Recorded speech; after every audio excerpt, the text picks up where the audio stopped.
जय हो। हमारे एकादश अंग सूत्र जो हैं उनमें 11वां अंग है विपाक सूत्र। विपाक सूत्र के दो भाग हैं, एक है सुख विपाक और दूसरा है दुख विपाक। विपाक का अर्थ होता है परिणाम, रिजल्ट। तो जो हमने कर्म किए हैं, हर जीव जो इस संसार के अंदर भ्रमण करता हुआ विविध प्रकार के कर्मों को बांधता है, वे उनके परिणाम दो प्रकार के होते हैं। अच्छे कर्म किए तो अच्छे परिणाम, जिसको सुख विपाक के नाम से कहा गया, और बुरे कर्म किए तो उसका बुरा परिणाम होगा, उसको दुख विपाक कहा गया। तो दुख विपाक जो सूत्र है उसके प्रथम अध्ययन में एक ऐसे व्यक्ति के बारे में कहा गया जिसने क्या ऐसा बुरा कर्म किया था कि जिसके कारण उसका किस प्रकार का दुख का विपाक आया, यानी बुरा परिणाम आया। उसके बारे में वर्णन मिलता है कि एक राजा के घर में जन्म से ही अंधा, बहरा, लूला, लंगड़ा, गूंगा और हर तरह के भयंकर रोगों से पीड़ित एक पुत्र हुआ। उसका नाम रखा मृगापुत्र। निमित्त संयोगवश एक दिन भगवान महावीर के ज्येष्ठ अंतेवासी शिष्य इंद्रभूति गौतम गणधर उनके बारे में समन प्रभु महावीर से जिज्ञासा करते हैं कि इसने ऐसा कौन सा कर्म किया कि जो ये इतनी भयंकर अवस्था को भोग रहा है। हम सोचें, जन्म से ही अंधा, बहरा, लूला, लंगड़ा, गूंगा और फिर उस पर भयंकर महारोग उसके शरीर में हैं। तब समण भगवान महावीर ने उस मृगा लोढ़ा के जीव का पूर्व भव का वर्णन किया, और ऐसा वर्णन है उसका कि अगर हम सुने तो हमारे भी रोम रोम कांपने लग जाए। कहते हैं वह मृगा लोढ़ा का जीव अपने पूर्व भव में 500 गांवों का प्रांत अधिकारी था। हम समझ सकते हैं, जिसके पास सत्ता हो, प्रांत अधिकारी है, वो भी 500 गांव का, एक गांव का भी अधिकारी बन जाए तो वह अपनी कितनी अकड़ जमाता है। तो वह मृगा लोढ़ा का जीव जो था उसका नाम था इकाई राष्ट्रकूट, और वह 500 गांवों का अधिकारी था। वह इकाई नामक राष्ट्रकूट 500 गांवों की जनता के साथ अत्याचार भरा व्यवहार करता था। उनको करों से लाद देता था, रिश्वत लेता था, और कोई अगर उसके विरुद्ध आवाज़ उठाता तो उसका दमन करता, ब्याज खाता, धन हरण करके लोगों को तड़पाता, ठग जनों और चोरों का पोषण करता था, माया कपट करके सच को झूठ और झूठ को सच साबित करने में लगा रहता था। जो भले लोग होते उनको वह बहुत पीड़ा पहुंचाता और अपने स्वार्थ और सुखों के लिए हर तरह का कुकृत्य कर लेता था। निर्दोष व्यक्तियों पर भी हत्या का आरोप लगाकर उन्हें दंडित करता। इस तरह वह अन्याय, अनीतिपूर्ण तरीकों से सतत दुष्कर्मों का उपार्जन करता जाता। उन दिनों तो वह सुख साधनों से घिरा था, उसकी मनमानी चलती थी। वह दिन को रात कह दे तो लोगों को भी रात ही कहना पड़े, क्योंकि लोग उसके दंड से भयभीत थे, न जाने कब किसको मौत के घाट उतार दे। लेकिन इस समय वह चाहे जितनी मनमानी करके अपनी चला ले, किंतु उसके पापानुबंधी पाप कर्म उसके बंधते चले जा रहे थे, यानी उसकी सत्ता में लगातार पाप कर्मों का संचय होता जा रहा था।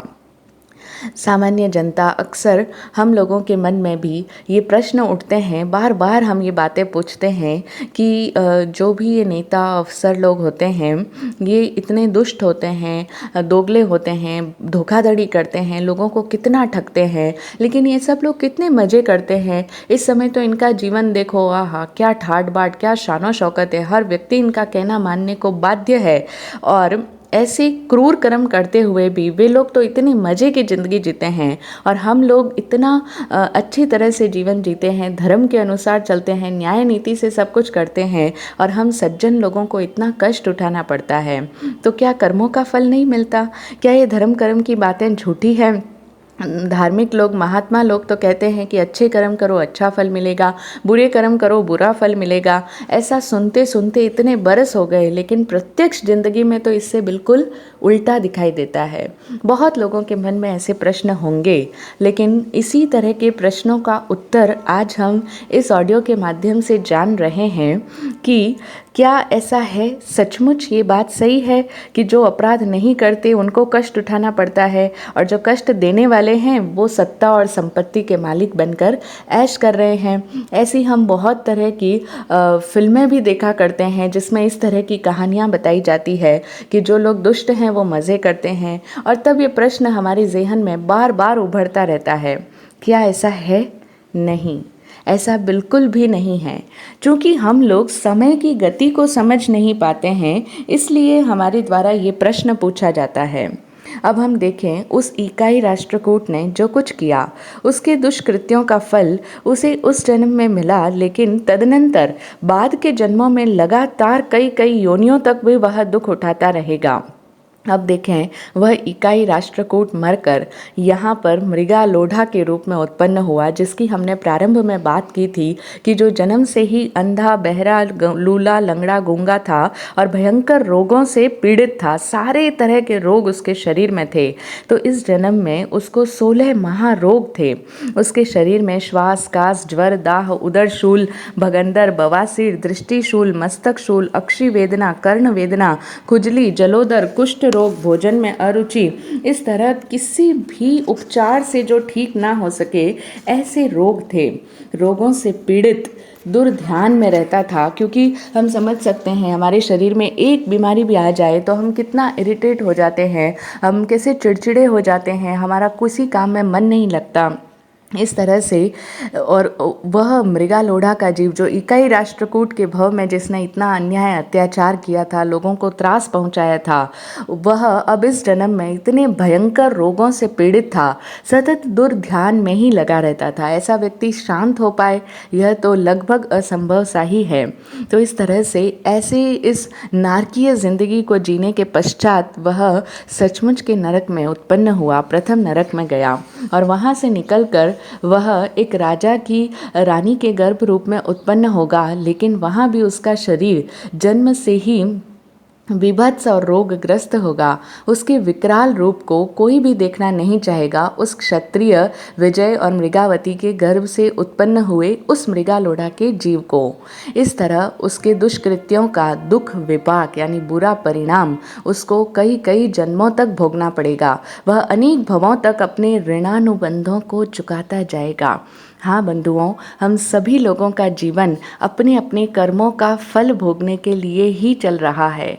हमारे जितने कर्मों रूपी ऋण हैं, उन ऋणों को चुकता करने के लिए, उस ऋणों के अनुबंध को निपटाने के लिए ही हम इस जीवन में हर परिस्थिति का भोग करते हैं। इसीलिए हमें हमेशा ज्ञानी गुरुदेव समझाते हैं कि जीवन में जो कुछ भी मिले उसको समता भाव से स्वीकार कर लो। कभी किसी परिस्थिति में शिकायत मत करो, क्योंकि अन्यों से शिकायत करना व्यर्थ है। हमारे अपने ही कर्म हैं जो हमारे सामने ये घटनाएं, ये परिस्थितियां बनकर आ रहे हैं।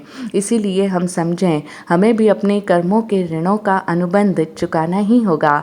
वह जीव कभी तिर्यंश में जाएगा, कभी नरक में, कभी विकलेंद्र प्राणी बनेगा तो कभी एकेंद्र जीव बनकर असंख्य जन्म मरण करता जाएगा, और फिर इतने जन्मों मरणों तक बार बार तक दुख भोगने के पश्चात कभी किसी निर्ग्रंथ अणगार का यानी ज्ञानी गुरु का समागम होगा, और तब वह समकित मति होगा, उसकी बुद्धि समकित हो पाएगी, और तब वह आत्मशुद्धि के मार्ग पर बढ़ेगा और अंततः सिद्ध बुद्ध मुक्त होगा। लेकिन उसके पूर्व जन्मों में किए गए जो दुख का कर्म संचय था, उसकी दुखे दुखे निर्जरा करनी पड़ेगी। यानी जो दुख उसने औरों को दिया है वह एक जन्म में तो वह भोग ही नहीं सकता, अनेकानेक जन्मों तक वह उन दुखों को भोगेगा, उसकी भरपाई करेगा। इसीलिए शास्त्र वाक्य सदैव सत्य है कि सुचिन्ना कम्मा सुचिन्ना फला भवंती, दुचिन्ना कम्मा दुचिन्ना फला भवंती। अर्थात सुंदर प्रकार से आचरित कर्म सुंदर फल देते हैं और दुष्ट आचरित कर्म दुखद फल देते हैं। इस तरह से हम सदैव अपनी स्मृति में रखें कि जिस तरह से एक फल जब पकता है तभी डाल से खिलता है, जब तक वह पकता नहीं तब तक डाल पर रहता है। उसी तरह हमने जो कर्म आज बांधे हैं, जो भी कुछ हम आज कर रहे हैं, अथवा हम जो ये प्रश्न उठाते हैं कि लोग इतना बुरा कर्म करते हैं फिर भी मज़े से जीवन जीते हैं, उन्हें तो कोई तकलीफ़ नहीं होती, तो याद रखें कि बंधे हुए कर्म भी पक जाने पर, यानी जब उनका विपाक होगा, जब वे मैच्योर हो जाएंगे, तब उदय में आएंगे और तब अपना फल भोग कराएंगे। जब विपाक होगा तब व्यक्ति को अपने पूर्व में किए गए कर्म बंध का परिणाम भोगना ही होगा, और ये विपाक निश्चित रूप से होगा। आज जितना चाहें जैसा चाहें घड़ा भर लें, लेकिन किसी दिन वो घड़ा जब पूर्ण रूप से भर जाएगा और जब उनका उदय आएगा, तब वह दुख विपाक हर प्रकार के दुष्प्रयोगों को लेकर आएगा। इसीलिए हमें बुरे कर्म करने से पहले ही समझ जाना चाहिए, जान लेना चाहिए, हर पल सजग रहना चाहिए, सावधान रहना चाहिए। कर्मों का फल निश्चित है कि सबको भोगना पड़ता है। किए हुए कर्मों का फल भोगे बिना मुक्ति नहीं। और हम सब लोग अपनी मुक्ति के लिए सतत पुरुषार्थ करते हैं, तो हमें हर कदम को फूंक फूंक कर चलना चाहिए, यानी कि यत्नापूर्वक चलना चाहिए। हम क्या सोचते हैं, क्या बोलते हैं और क्या करते हैं, इनके प्रति सतत सजगता बनी रहे। जय हो, जय हो, जय हो। सब मंगलमय हो। जय विराट शांति गुरुभ्यो नमः।